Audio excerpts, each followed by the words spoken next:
So, lately over the last couple of years, we've talked about justice. We've talked about protecting those who are innocent, like George Floyd, right? Right. Exactly. Everyone had something to say. Riots in the streets, millions upon millions of dollars in damage, people's stolen lives. Goods. Yep. Got to get those stolen goods. Got to burn that stuff to the ground. People's lives being destroyed. And we had Christians on this side just crying justice, wouldn't stop talking about it.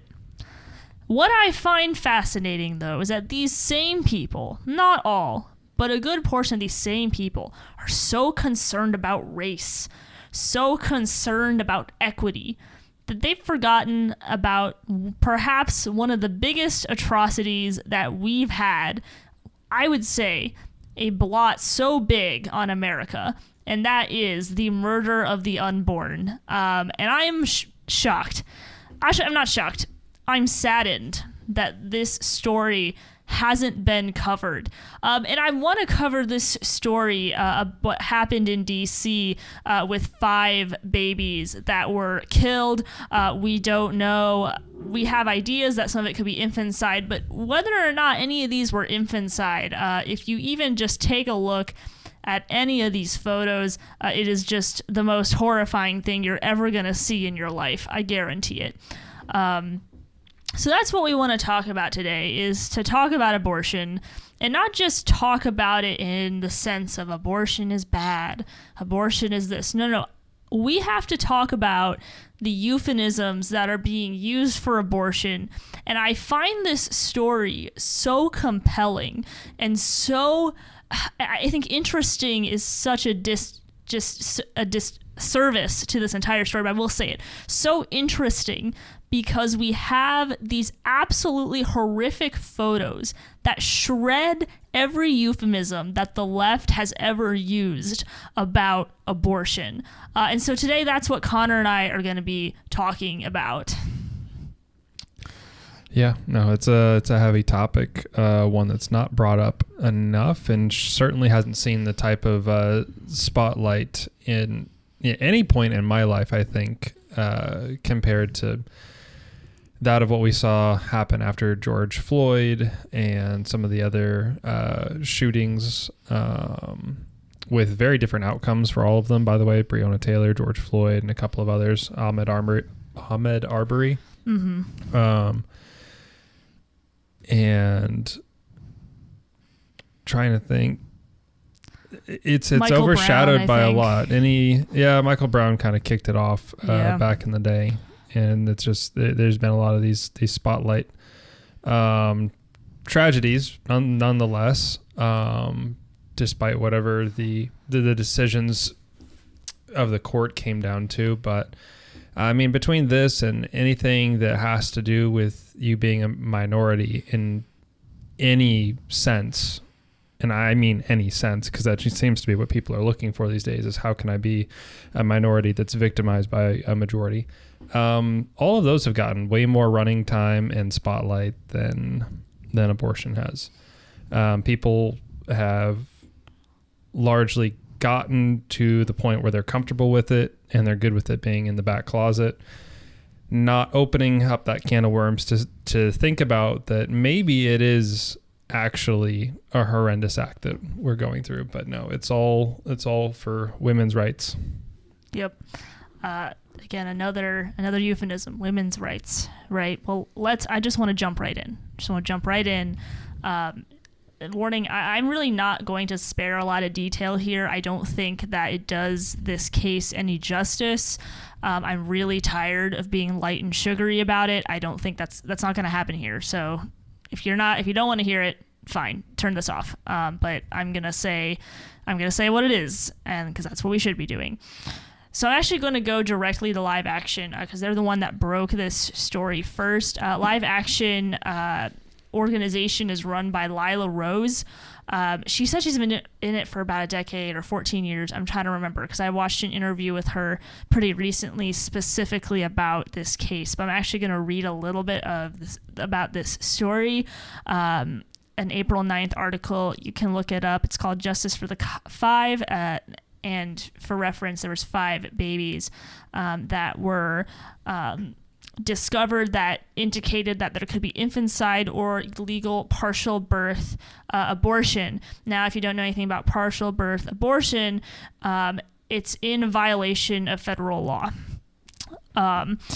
And so according to the Partial Birth Abortion Ban Act and the Born Alive Infant Protection Act, it exists to ensure that preborn children are protected from the brutality of both partial birth abortion and infanticide.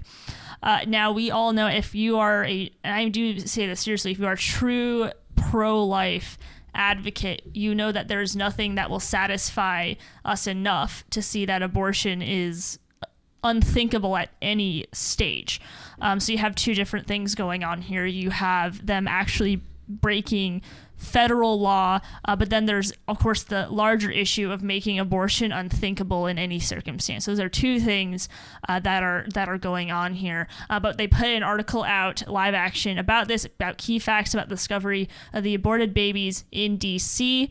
And quoting directly from the article, last week, dark truths of the abortion industry came to life when pro-life activists exposed possible illegal late-term abortions and infanticide occurring at an abortion business in Washington, D.C., as the heartbreaking images of 5 babies who appear to have been killed in pregnancy, one estimated to be possibly about 32 weeks, continue to spread across social media.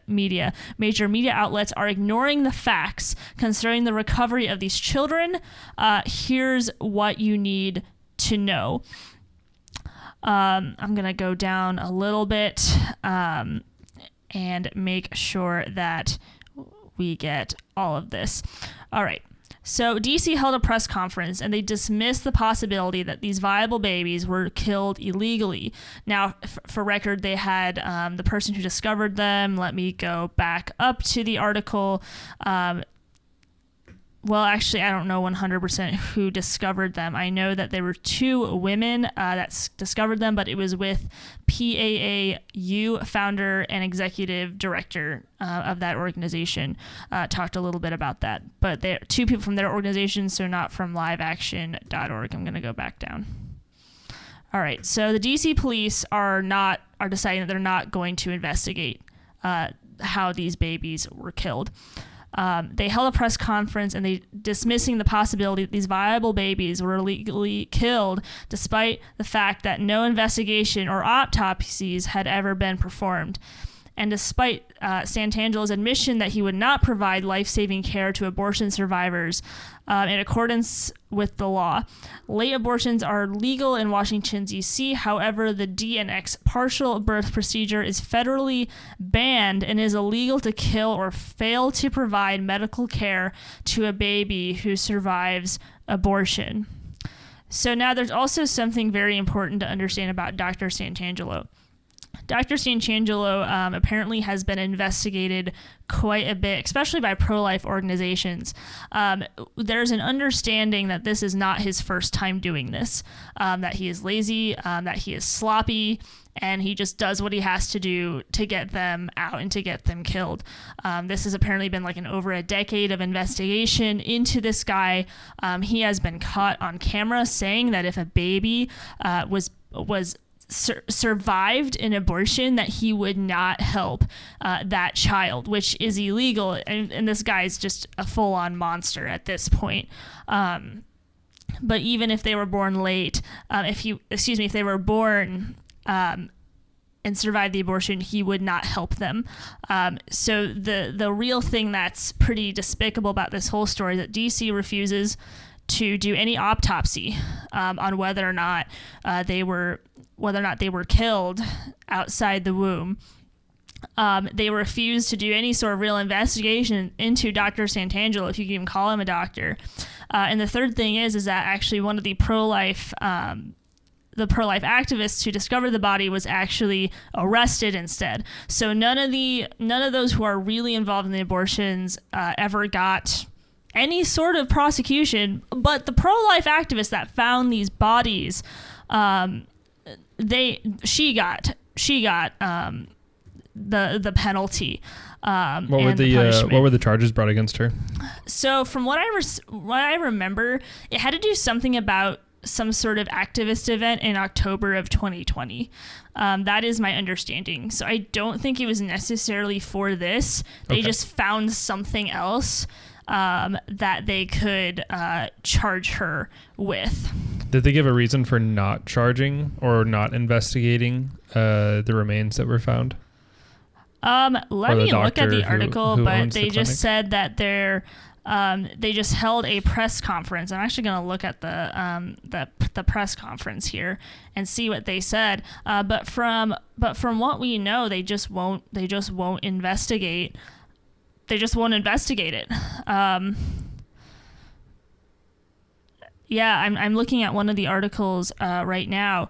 During a Thursday press conference, D.C. police quickly dismissed the possibility that the babies experienced illegal abortions, but declined to comment further when asked by Live Action News. Although D.C. doesn't ban late-term abortions, medical professionals are still bound by federal laws, which restrict the method of abortion and require life-saving care for infants born after botched procedures, which is one of the things that Cesar Santangelo is well known for saying, that he wouldn't save them. How you do any of this is unthinkable. It's horrendous. And the organization that surrendered them, by the way, was PAAU, which stands for Progressive Anti-Abortion Uprising Group. So there's the details on that. What we know about the first baby that was born is that he was about 28 to 32 weeks. He was well within the third trimester, past the point at which the majority of experts agree that preborn babies can feel pain, and beyond the point many states have restricted abortions for medical and ethical reasons. And I'm actually reading from liveaction.org because they have it really well put, and they have the facts, so we're going to stick with them instead of trying to piece something else together. And it's incredibly graphic. I won't, obviously, if you want to go look at these photos, basically he's completely intact. He has fully formed face, fingers, toes, and he looks like a newborn. He looks like a newborn child, and he just looks like he's in a lot of pain. It's you have to kind of look at it yourself if you want to see. The first baby experienced an illegal partial birth abortion, allegedly. One of the baby girls could be seen with her right eye open, significant damage to her head, and with the rest of her body relatively intact. Footage shows her curled in the fetal position with pinkish tan skin. And she has half an eye open and is looking into the distance. It's one of the abortion methods that people don't really understand is, I believe, if I remember correctly, because when I was younger, I did actually go to an abortion clinic, not inside of it, but we were with an organization called Love Life Charlotte, now known as Love Life USA, because they expanded, but they went through all the different abortion methods. And one of the methods is that I believe they break the neck and they suck out the brain. And so the damage to her head, I'm not an expert, but it's very possible that it could have been her brain being sucked out. So with the second baby, it was some sort of brutal procedure is what they're thinking. The second baby girl, she was found in pieces. The footage shows that she has a detached arm along her legs attached to her torso. The flesh appears darkened due to apparent decay, and her head seems to be flattened. Again, the flattened part is probably because her brain was taken out. They have baby X, which was found in an amniotic sac, and it could have been born alive.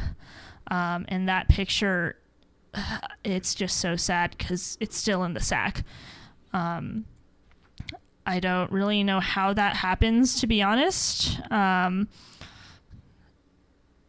they're not sure what happened with this one. I think that's why they want some autopsies done to figure out what happened. But that one is still in its sack. So that is, you can go look it up yourself on liveaction.org. It's called Aborted Babies Discovered in DC May Indicate Infanticide After Attempted Abortions. The thing about this story that is even more horrific is that this is very common, apparently. We just don't hear about it. And so this is a story that's come to light that indicates to us that these are probably not the only babies that are born like this. Some of which, after failed abortions, they're born alive and they don't know it, and they end up drowning the baby in fluid. I'm trying to remember what the fluid is, but it's like chemical waste fluid. I'm not 100% remember how that works. But some of these babies are drowned. They use, to stop their heart or something along those lines, they use the same chemical concoction as someone who has a lethal injection. So they do a lot of similar things. It's hard to do this. I'm getting a little teary. I'm looking at these photos, and if you look at them, because I have to read the article, and they're right there. And I heard someone say that if you're against abortion, you shouldn't have to look at these, but if you're for abortion, you need to look at them. I only partially agree. I think even if you are pro-life, you should see them, because you need to know what you're fighting for, and it's important to not. You can even get like a little bit numb in the fight too, and like, kind of like you said, like you get just like you said, Connor, you get so caught up in everything else that you forget that this is happening, even if you don't want to. It happens, but that's kind of my rundown. I know I spent a lot of time talking, but I wanted to make sure that these facts made it out there into the light. Not at all. And I think it's important to note just how this wasn't a targeted strike on the bio waste coming out of this abortion clinic. They just asked for one of the boxes. Yes, that's correct. Reading the story here, they were at a demonstration. They saw that there was some medical waste being taken away, and they asked if they could take one of the boxes home, took it home, found the remains of 110 aborted babies, and then underneath were some other bags that contained these particularly very well-formed and identifiable babies. And Jordan, I agree with you. I'll take it one step further, though. Nobody has an excuse to not see these photos. Other than kids. They're the only ones that I think they're just too young to see something this graphic. But anybody that's out there, whether you're pro-life or pro-choice, if you're pro-choice, you need to look at these photos and understand exactly what it is that you're doing and what the result is. And if you're pro-life, then you need to look at these all the more, because it's just too easy for us to get bogged down with everything else and forget that this is still happening in the dark corners across America. And I mean, this in particular is more egregious than, I guess, the rest of the abortion clinics, though they're still in the same playing field. This is just another level of even the law that allows abortions does not allow what was done to these babies. So that would be where I would draw where I'm just kind of drawing semblance to my comment about dark corners, because I mean, on the face of it, it's dark already. Yeah, it is really dark, and I think, you know, when you see these photos, you understand that what's dying is a life. I remember probably a few months ago, I did go to Planned Parenthood, and there's something called a D&E abortion. And this is typically, I think, when the baby is above like 16 weeks. And so here's how Planned Parenthood describes it. This is what happens during a D&E abortion, according to Planned Parenthood. Examine your uterus, put a speculum into your vagina, inject a numbing medication into or near your cervix, stretch the opening of your cervix with a series of dilating rods, insert a thin tube through your cervix into your uterus, use a combination of medical tools and suction device to gently take the pregnancy tissue out of your uterus. Once the procedure is done, you'll hang out in a recovery area until you feel better and are ready to leave. Did you hear the word baby? Did you hear the word fetus? Did you hear any of those in that description? No, not once. Great. I heard pregnant tissue. Yep. Pregnancy tissue. Now let's actually go to a different site. I think this is by a former abortion doctor. I believe he's testified before. He says, here's what he describes it as. When the woman returns to the abortion clinic, the abortionist may administer anesthesia and further open the cervix using metal dilators and a speculum. The abortionist inserts a large suction catheter into the uterus and turns it on, emptying the amniotic fluid. After the amniotic fluid is removed, the abortionist uses a Sofer clamp, a grasping instrument with rows of sharp teeth, to grasp and pull the baby's arms and legs, tearing the limbs from the child's body. The abortionist continues to grasp intestines, spine, heart, lungs, and any other limbs or body parts. The most difficult part of the procedure is usually finding, grasping, and crushing the baby's head. After removing pieces of the child's skull, the abortionist uses a curette to scrape the uterus and remove the placenta and any remaining parts of the baby. The abortionist then collects all of the baby's parts and reassembles them to make sure there are 2 arms, 2 legs, and that all the pieces have been removed. 2 different explanations for how an abortion works. One by Planned Parenthood, who calls the baby pregnancy tissue, and then we have a former abortionist like, no, this is how it actually happens. This is how we remove your baby's body. Remove all the body. euphemisms, and there's a closer glimpse of what the truth actually is. Yeah, and that's kind of the goal in this. I've heard this. I don't remember his name. I wish I did, but I've heard him testify on it, on what he had to do, and it's pretty egregious. What I do know, just from what I was told by people who are pro-life activists, is that the abortion pill is typically what you would do if you're earlier on in the pregnancy. Mm-hmm. Essentially, the pill will just starve the baby. Apparently it cuts off blood and nutrition to the baby.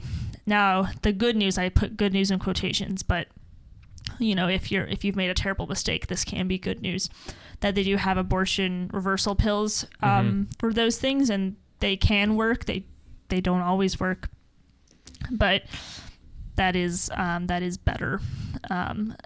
You can definitely save your child a lot easier. And there's also as well an induction abortion, according to this site. It's just a lethal dose is injected, causing cardiac arrest for the baby. It's called dioxin. And apparently it's performed 25 weeks since the first of the woman's last period to term. At 25 weeks, a baby is fully developed and is considered viable, meaning he or she could survive outside the womb. For this reason, the abortionist will usually first kill the baby in utero by injecting the substance that causes cardiac arrest. So I was correct about that. And induces the mother's labor to deliver her baby stillborn, which people who make arguments for late-term abortions understand. You're giving birth to that baby anyway. The question is, does it come out alive, right? So there's really there isn't a good solid argument for a late-term abortion on just factual standpoint. The baby still has to make it out. They still have to do all those things. So it doesn't make a ton of sense in the long run. You might as well allow your child to live, and there are This I know is that there are just tons of couples that are just dying to adopt a baby. Like there's wait lists for babies. Sadly, not as much for older kids, which I really hate, but a lot of couples want to adopt little babies. And so there is someone that would want your child. You might as well give them a chance at life. And here's the reason why I'm kind of going through some of these. Here I am with that dry throat again. Why I'm going through some of these different abortion procedures is I think that even some pro-lifers, they don't understand what it is. No, I would agree. And I think that when you really understand what it is, you can actually talk to people about this a lot easier. Be like, hey, abortion is wrong. Let me also tell you how it happens. It is, you understand when people use the word butcher, what we described is a butchering. If the baby's not human, why do you have to use a lethal dose of something that could kill a human outside the womb? Why do you have to use the same type of substance if that baby in the womb isn't human? These are things that we have to be able to make arguments for. I'm all about being spiritual, and I'm a Christian. I consider myself even a religious person. I do believe in the power of prayer and worship, but God also said to love him with all of our minds too, and to understand some of these things with knowledge combined with spirit and heart, it can be very powerful. And so I want to talk about it. I think I'm just about done because I could beat it over and over and over again. And the thing that I am absolutely livid about, I'm livid. I am livid by woke Christians that have, and I gotta be honest, I actually think I'm guilty too. I'm guilty. Where I think this podcast, I don't think we've talked about abortion once. Really talked about abortion, maybe once or twice. But sometimes like we get so caught up in race. I feel like I got distracted too. We're so busy just talking about race that we forget that this is happening. And when people say, black babies get aborted a ton, like that's a huge racial issue. You want to talk about the worst form of racism that we have is eliminating black babies before they're ever born. Mm-hmm. Not many people, none of these woke Christians want to talk about it. They don't want to talk about it. That one's always surprised me that it never makes it into the conversation. I've heard it happen maybe once or twice, but that's it.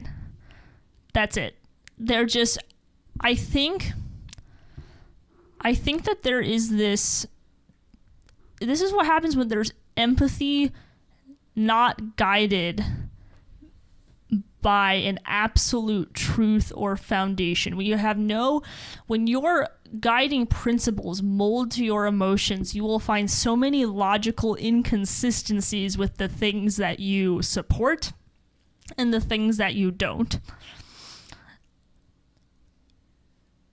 You can't... No, I don't want to say that. If you want to fight for racial justice, fine. Whatever. Start here. Abortion's a good place to start. But they don't. They don't start there. Where do they start? Oh, well, let's make things more equitable in higher education. Oh, well, gee, Einstein, what about all the Asian kids that work so hard and you have to lower the standards for some kids so that because these kids are Asian, they can't get in? Yeah, or raise the standards for Asians and then lower it for other people. Right. By lowering it for others, they have to work harder to get in. There's an inconsistency happening, and you'll always continue to have these horrible inconsistencies if you use yourself as a god to determine what is right and what is wrong. And when we talk about the easiest way to stay consistent, to me, is there's an absolute. In this case, there is no gray area in this situation when it comes to life. I can always have a consistent stance because guess where my cutoff is for abortion? The moment that the child has come together in the mother's womb. The moment it happens, life, right there. And so I can have a consistent argument. But if you're moving around here and there, it's like, oh, maybe it's when they have fully formed toes or fingers. It's like, okay, great. What if there's someone that that's born without an arm? Does that make them less human? Is that what makes someone human, is having completely fully formed body parts?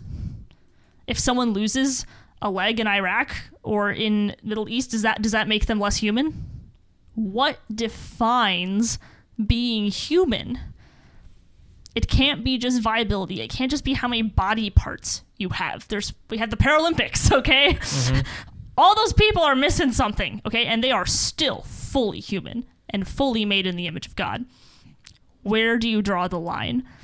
And we have these situations where, yes, these kids these babies are fully formed. But my point is that any abortion is wrong and bad. It's just that these ones give us a greater picture that these truly are lives in the womb. A very dry throat. That was loud. Sorry. It's all right. No, this is a serious and a heavy topic, and I know we warned about it at the beginning of this, but I think this is the first time that I've personally heard the story. So my reactions are lifetime for you guys, and a lot of it's been for me to sit here and take in what Jordan's saying. And I've been out of the abortion scene for quite a while.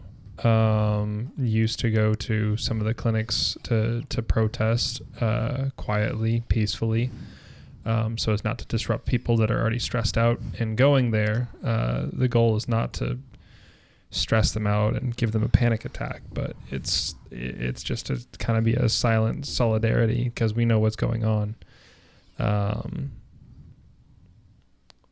Much to our dismay, I mean, a lot of this stuff still continues. We do have some good news that there are an increasing number of states that are starting to restrict abortions. They're not outright banning it, but they are starting to restrict them further than what they are, or what they have been. Yeah, I mean, we had Texas went really smart with it. Everyone at this point has heard about the heartbeat bill. I think it's genius. I think it's really genius. And let's also not forget, I believe it was the beginning of this year that there was cases heard that could turn over Roe versus Wade. Mm-hmm. So we actually have a pretty strong pro-life movement that's happening. Like, I think the leftists are getting scared. I can feel it, where they know something could happen, which is good. And so we'll kind of know a little bit more about Roe v. Wade here in the next couple of months. But there is a chance, and I don't say it's like, oh, there's a little chance. I would say there's a good chance that Roe v. Wade gets overturned. Does that mean that it won't get overturned? It's possible. But I think there's actually a pretty even chance that it could indeed be overturned, and that I hope that states, I don't think any state should have the right to allow a child to be killed. I hope all the states do the right thing. I pray they do the right thing and ban abortion outright, but there are more pro-life states that are doing the best they can. Some maybe not. Maybe some of them aren't doing the best they can, but we see small increments of steps of like, okay, after 6 weeks, mm-hmm. no abortion, or after 13 weeks, trying to narrow down that window in a very pro-abortion culture. So I think that there's good movement here, but it's still happening. And until it's something that can get outlawed, it's something we still have to kind of keep fighting for and bringing awareness to. Yeah, and currently I think the states that have passed a heartbeat bill or something similar to it is Texas, Idaho, Oklahoma, South Carolina. Mm-hmm. That does not. Texas and South Carolina don't surprise me too much.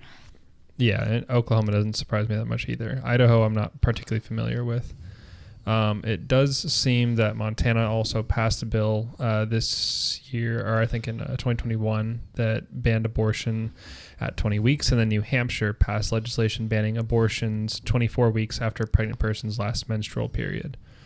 And there's a couple others that have started doing stuff regarding methods of abortion, access to abortions, but also state constitutions, and then even insurance coverage of abortion. Alaska, Arkansas, Idaho, Montana, and Wyoming all have different insurance regulations, whether it's state funded or federal funded, such as Medicaid. But then also they're changing where taxpayer funds can go. So we're starting to see a bit of a movement here. My hope builds a little bit more as more of these states continue to jump on. And, when more people start to speak out and do something about it, do something by volunteering, by talking about it, by actually looking at those pictures and sharing them with people and getting them to look, because this is a gruesome reality that we need to face. And I'm very cautious about drawing any type of Holocaust lines here, but there was a lot of Germans that were brought into the concentration camps after the war ended to have them go and look at what had been happening in their country that they had been ignoring, and they were horrified. This is very similar to that, but the media does a fantastic job of hiding it because they want to sell you, well, whatever it is they want to sell you. And as far as they're concerned, this story shouldn't get any traction. So you guys are very unlikely to hear about it unless you're already following Live Action or some other type of pro-life organization.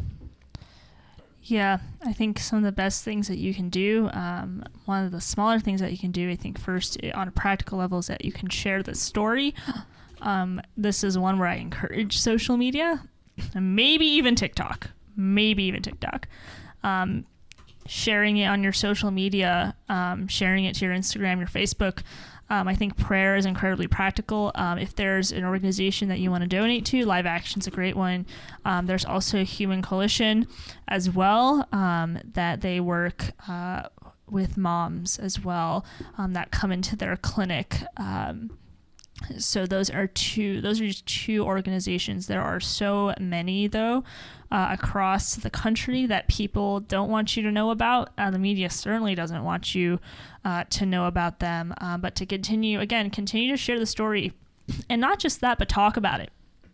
Don't just share it on your social media and then shut up about it in real life. Talk about it with people with your actual mouth, and start a conversation, even if it could cost you something. I think that's kind of the practical.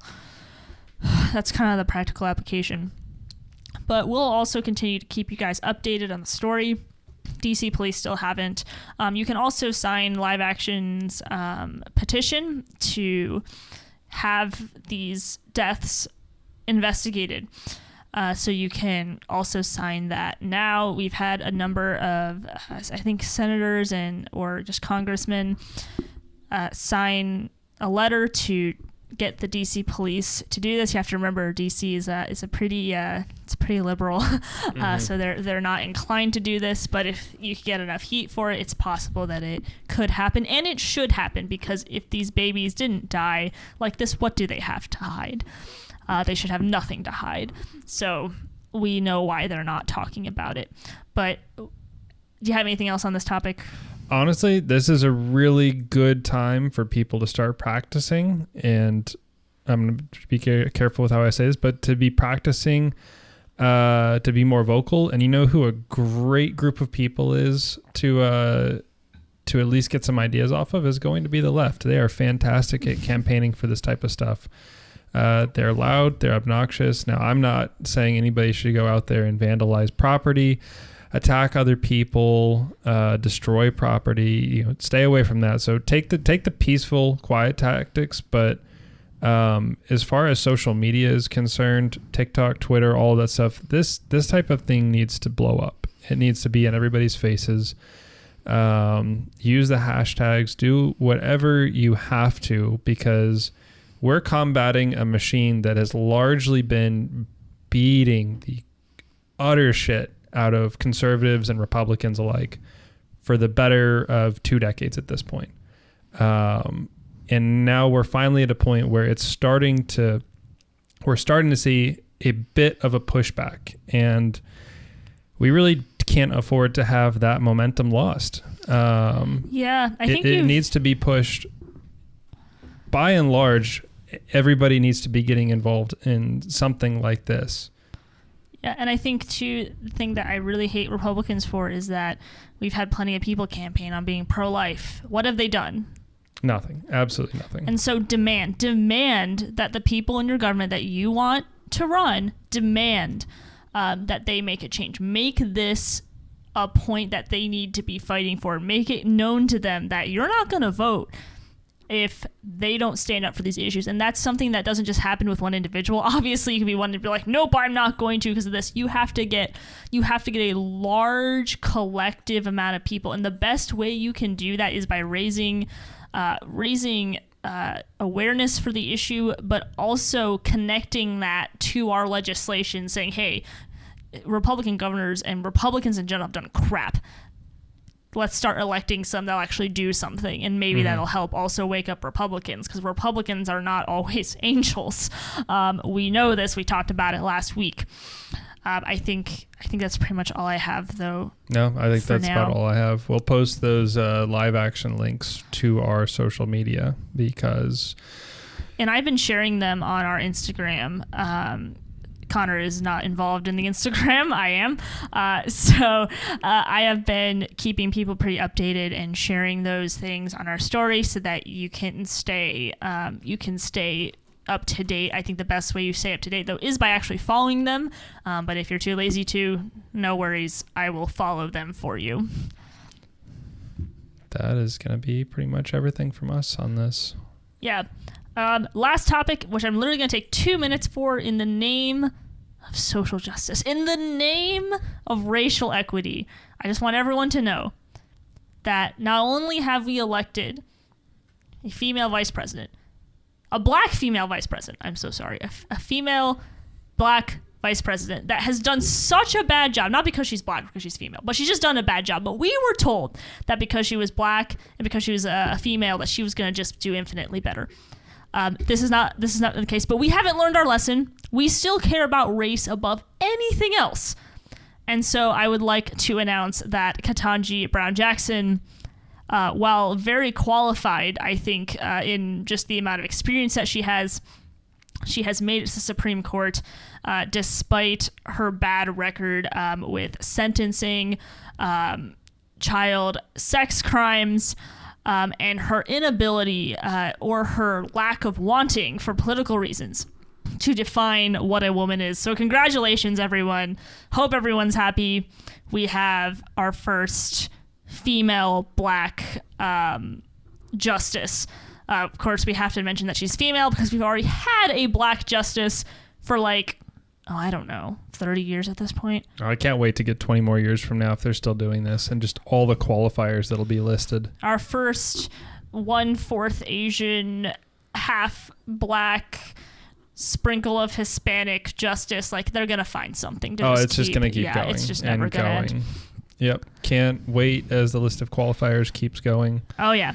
We're having a good time. We also had some squishy Republicans that decided that, yeah, we should totally vote for this person. Senator Susan Collins of Maine, Lisa Murkowski of Alaska, and our favorite, Mitt Romney of Utah, supported Judge Jackson for just obviously how wonderful she is with child sex predators. So, thanks, Mitt. Yep. Love you. Glad you lost the presidential ticket. Yeah. I think he still would have been better than Obama, but whatever. I don't know. It's debatable for me whether it could have been worse. Can always get worse. I mean, Obama did do some serious damage. Oh, he did. I am not saying that he didn't. Yeah. But it comes to some of these people that I voted for in the past, and I see where they ended up on things once their kind of true ideas came to the surface, then I was happier with them losing in the end. Yeah. I guess we might need to do a topic on the table of our predictions of who we think is going to run in 2024. I think that'd be really fun. A nice, fun episode. But I just want to end off with that. Didn't want to take up everyone's time, since I'm sure all of your friends are telling you about the first black woman justice. So we don't need to beat it over. Is she whole black, or she half black like Obama? I don't know. I mean, I don't know like she looks black to me. Like, and again, she has a lot of qualifications. It's just that her record shows that she's incredibly lenient. Like, incredibly lenient. I've watched some of her hearings, not all of them because it's way too long, but her sentencing on child sex crimes, and it's just it's just unbelievable. Oh, so she's one of those that are just giving them a slap on the wrist for 30 days. Yeah, kind of like that, basically. And she disgusting. can't really answer the question about why. So. Yeah, and people, again, I hope everyone's happy. I hope everyone's happy knowing that we have the most radical justice ever, because we just desperately want a black female. We don't understand the implications of what it'd be like to have a radical justice like this in 20 years, right? If she's still on the bench in 20 years, okay, and imagine they try to do something like they did again with those vaccine mandates, or worse, she is always going to be a vote for the radical left. She will do the radical thing. So I hope everyone's happy, though. Hope everyone's happy, but she's going to be a vote for the radical left for whatever tyranny is coming next. So can't wait to find out. Oh yeah, that's going to be great. But signing off, this is Resident Skeptics. Keep up with us on Instagram, Facebook. I think that's it because we don't have Twitter. It's too much work. So we'll talk to you later.